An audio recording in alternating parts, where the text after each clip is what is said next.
Now at 6, the governor of Missouri signs a bill to cut taxes for seniors in the state. Plus, a new law in Oklahoma allows bar patrons to buy their beer in a new way.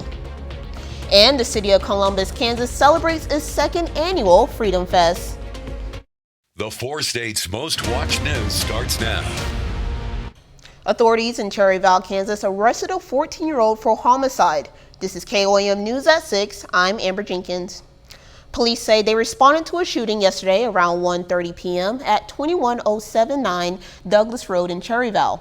When they arrived, they found 74-year-old Thane Anderson dead from a gunshot wound to the head. Cherryville police immediately requested assistance from the Kansas Bureau of Investigation. Authorities determined the suspect to be a 14-year-old male who was arrested. The investigation is still ongoing. Meteorologist Sam Lane joins us for the first look at weather.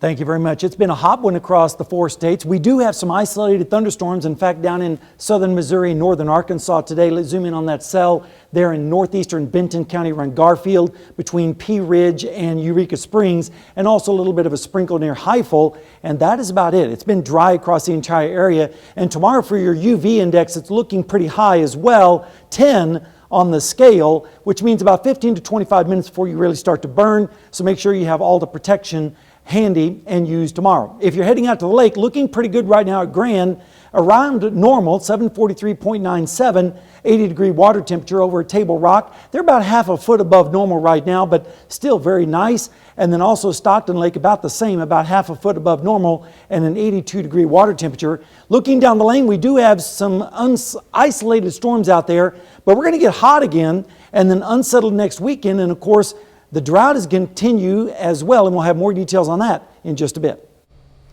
Missouri Governor Mike Parson this week signed a tax cut he said earlier this week was responsible for his decision to veto most of the spending items he cut from the state budget. The new law exempts Social Security benefits and public pension payments from income tax.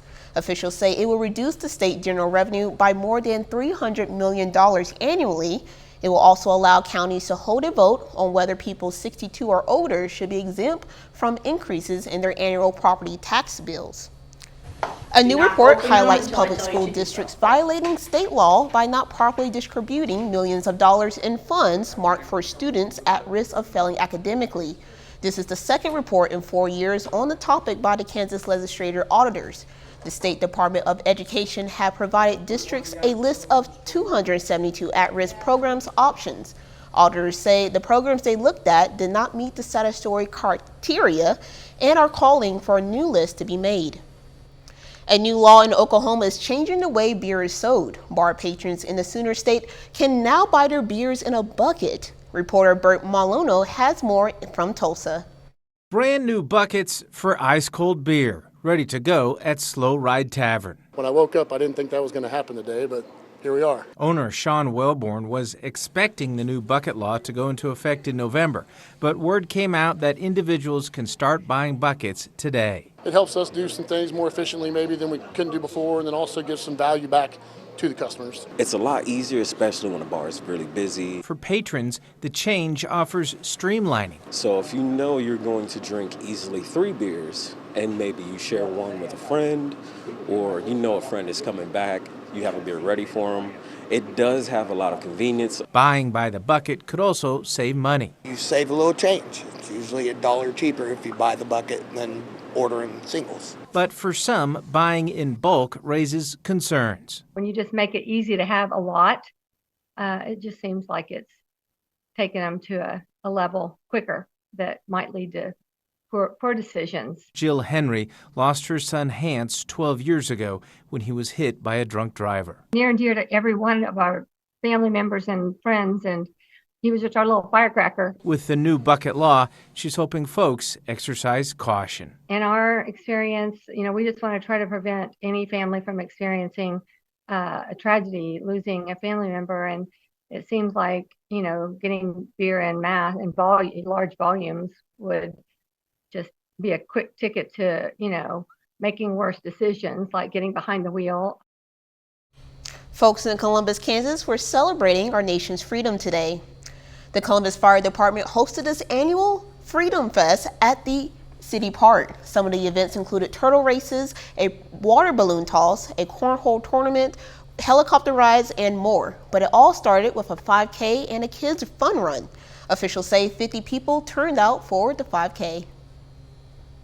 So the Rec Commission is co-sponsoring this, and we did have a $100 random prize drawing for any 5K finisher. So it's real important to get out and get active, and that's just what we're trying to promote here. The fire department also cooked hot dogs and hamburgers for everybody.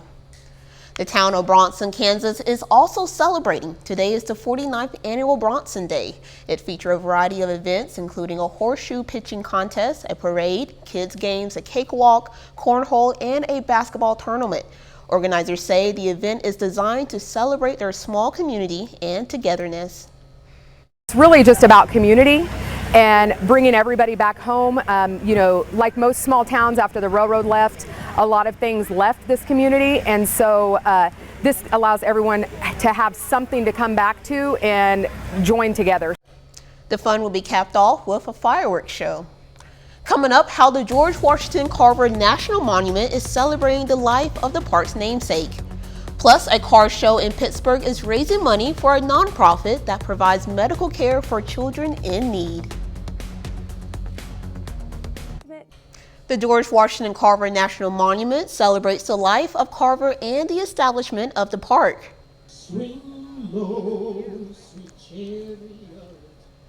To honor 80 years, the National Park invited guests, speakers, local jazz musicians, and even a traveling children's theater from North Carolina. According to the park rangers, the National Park witnessed many changes over the years, but its impact on the community stays the same. Well, there's been a lot of changes to this park. We've added on to the visitor center. The visitor center is a lot larger. We get a lot of visitors here. We get a lot of kids here. So the impact is really good, and you know, we just want to continue to celebrate this wonderful individual's life and his legacy. The event lasted from 10 a.m. to 3 p.m. today. A car show in Pittsburgh today raised money for kids in need. It happened in the parking lot of the Walmart Supercenter. Dozens of vehicles were entered, and there was also a booth set up with snacks, waters, and other items for sales. Those sales and registration fees will benefit the Children's Miracle Network hospitals. There's a lot of car shows that go on around here, and so we were able to venture out and talk to different, group leaders, and we were able to get a turnout. And so our goal is to raise as much money as possible to send over to Freeman Hospital over in Joplin. The winner of the car show received $200, but the fundraising continues tomorrow. The Southeast Kansas Princesses will be hosting an event in the Walmart parking lot with a photo booth, face painting, street art, cornhole, and more.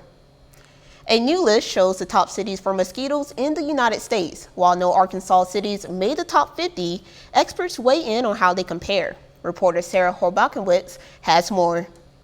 I'm told heading down to England, Arkansas takes some preparation. So let's see why people say the mosquitoes are just that bad. I mean, you can't come outside. They're gonna bite you.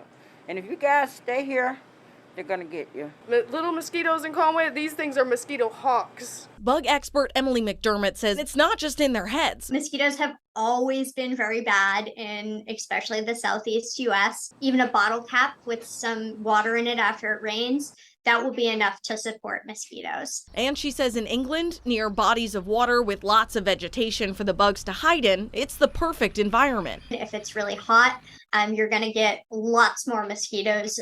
Those populations are going to increase much more quickly. The pros say adults can safely stick to the sprays that work. Wearing repellents is the best way that you can help protect yourself, especially things like wearing DEET. And as the health department told us this summer, an important way to protect yourself from any itchiness or disease. Very few people who get bitten by mosquitoes go on to develop an infectious disease. Of course, if you get sick, the best thing to do is go to an urgent care. So, top of the mosquito cities list or not, residents have a message to anyone who disagrees. They should come visit anytime, and they will find out that the England mosquitoes are horrible.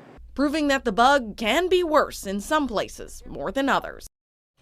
Los Angeles tops the list for mosquito cities, followed by Chicago and New York. Oklahoma City and St. Louis comes in at 28 and 29 respectively, and Kansas City is at 34. A little later, the Mink Lead announces the participants for tomorrow's Home Run Derby. We'll see which Joplin Outlaws and Nevada Griffins made the cut. And we're tracking the heat dome coming back into the Plain States. I'll let you know when the heat is going to return in your forecast when we come back.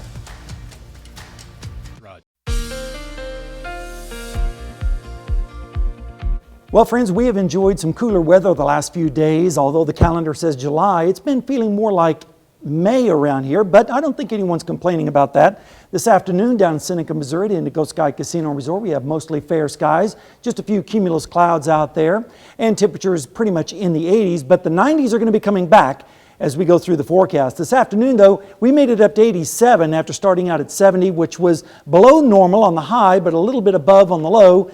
And of course, we're way behind on the rainfall. Look at that, 9.5 inches so far this year, and that's exacerbating the drought situation.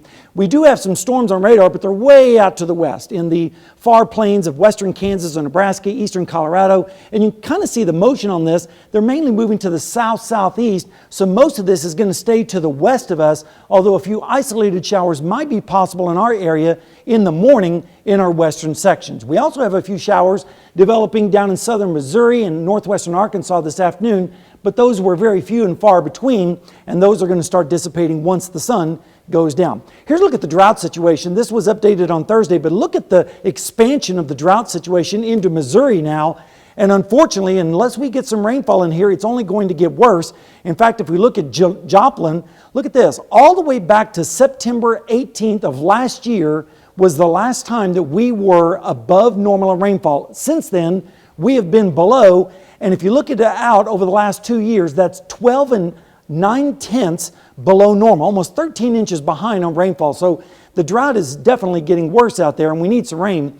Unfortunately, we're not having any tonight. Instead, we have comfortable temperatures, though, in the 70s up to the north and 80s down to the south behind a little wind shift line that's moved through the area, and that's bringing in some cooler air. Rainfall amounts or rain chances are going to be low for tonight, and that will include most of tomorrow as well. And if you look at the rainfall totals, most of that is going to be down in northwest Arkansas and in Oklahoma. Hardly a thing for the rest of the area. So again, we're looking at a drought situation only getting worse. We do have chances of storms, though. If we look at the upper air flow pattern, the ridge out to the west is going to amplify, which means it's going to expand northward, and that's going to put us in a favorable northwesterly flow pattern. And when it does that, we get these little pieces of energy that come off the Rocky Mountains and sail across our area, bringing chances of showers and storms, mainly in the overnight and early morning hours. And in our forecast, that's what we're looking for. Now tonight, we're going to say mostly fair with, again, the best chance of showers down to the south with lows in the 60s. And then tomorrow, as you head out, we're going to be seeing temperatures in the 80s, partly cloudy skies. And then as we go into Sunday night and Monday morning, less of a chance of showers with lows in the 60s. And then Monday afternoon, partly cloudy once again with highs around 90, isolated storms here and there. But then yet here comes another wave down in that northwesterly flow into Tuesday morning with lows near 70. How about the next 7 days? Well, 85 tomorrow, 89 on Monday, and then 90 on Tuesday with a 20% chance of showers. But look at Wednesday and Thursday. We get close to 100 again. And then we cool off just in time for next weekend, where we have a better chance of storms with temperatures near 90 for highs and lows in the upper 60s. So we have chances of rain, but we really need a good soaking around here. Unfortunately, we don't see it in the near future. Yeah, that rain is needed. Thank you. And don't forget, you can be the first to know about the day's weather with the KOAM Skywatch weather app. Get severe weather updates sent straight to your phone, free of charge. It's available in the Apple App Store and the Google Play Store, the KOAM Skywatch weather app. 2023 is shaping up to be one for the record books, but not in a good way. Climate scientists fear it could be the hottest year on record. Last month, the world experienced its warmest June on record by a substantial margin.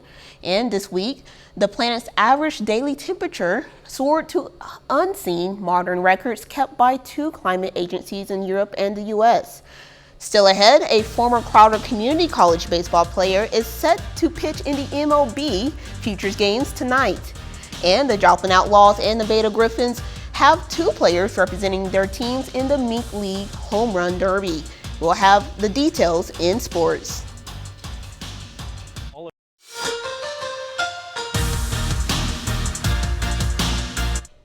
On Friday, we revealed the players who will be representing the Joplin Outlaws and the Nevada Griffins in this year's Mink League All-Star Game. And today, we now know who will represent those teams in this year's Home Run Derby.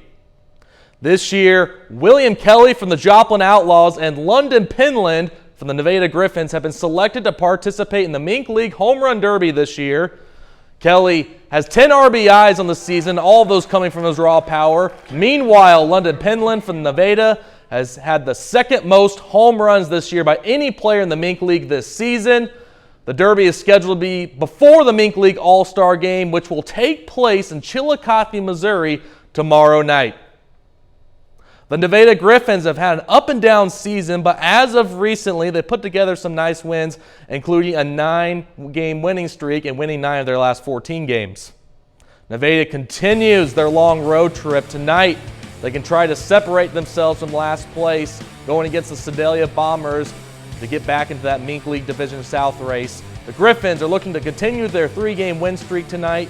First pitch against Sedalia is scheduled tonight at 7 p.m. Former Crowder Rough Rider baseball player Jacob Mezarowski is preparing to play one of the biggest showcases of his life. And no, it's not a call-up to the big leagues, but it's a taste of what could happen in the future. Mezarowski started 14 games this year between low and high A ball. The former Rough Rider pitcher has a 2.53 ERA this year in the minors with a 2-1 win-loss record. He has over 70 strikeouts in his young minor league career. Mezarowski was selected in the second round of last year's MLB draft out of Crowder Community College by the Milwaukee Brewers. Tonight, he is in Seattle for the MLB Futures games, and according to the pitching order tonight, he is scheduled to pitch 4th out of the bullpen. And speaking of Major League Baseball, the Kansas City Royals are in action this afternoon, taking on the Cleveland Guardians. At the moment, the Royals are down 7-4. However, Bobby Witt Jr. is 3 for 4 with an RBI triple, and he just hit a solo home run moments ago. He's now only a double away from the cycle. Cardinals were also playing ball this afternoon in Chicago, taking on the White Sox. St. Louis had a frustrating loss last night, but they turn it around today as they pick up a nice win against the White Sox, winning 3-0. Rookie Jordan Walker goes 2 for 4 with a solo home run. The Oklahoma City Thunder are well underway in the NBA's Summer League. OKC has a pool of young talent to get in their showcase skills this year in Sin City. In Las Vegas earlier this afternoon, Oklahoma City meets their rival Dallas Mavericks. Thunder win it 91-80. Oklahoma City's Chet Holmgren was the NBA's second overall pick last season. He had a great performance by scoring 16 points with 10 rebounds. Former Kansas State Wildcat Keontae Johnson also had a solid performance by scoring 7 points and 6 rebounds. And I know a lot of people were a little bit upset that, William Kelly didn't make the Mink League All-Star Game, but he did make the Mink League Home Run Derby, so he'll get to showcase his skills doing that. Well, either way, he's still on the field, so. Absolutely, yeah. We'll be right back. New research shows that a lavish tomb discovered in Spain back in 2008 actually belongs to a woman and not a man as previously thought. Scientists analyzed the pelvic bone and initially identified the 5,000-year-old skeleton as a young man and dubbed the remains the Ivory Man. But according to a new study, the Ivory Man is actually an Ivory woman. Well, give it up to the girls. Like something out of an Indiana Jones movie. Yep. We have some storms on radar, but they're moving away from us, unfortunately. And we're going to have low rain chances through most of the week, with temperatures getting close to 100 by Wednesday and Thursday. Better chance of storms, though, next weekend. All right, and what's going on for sports? Any Pittsburgh State Gorilla fans, if you want to watch Cordell Tinch tonight, he'll be competing in the 110-meter hurdles. So he'll be set to start at 7:37 p.m. Central Local Time. Nice. Well, that's our time for now. Thank you for making us a part of your night.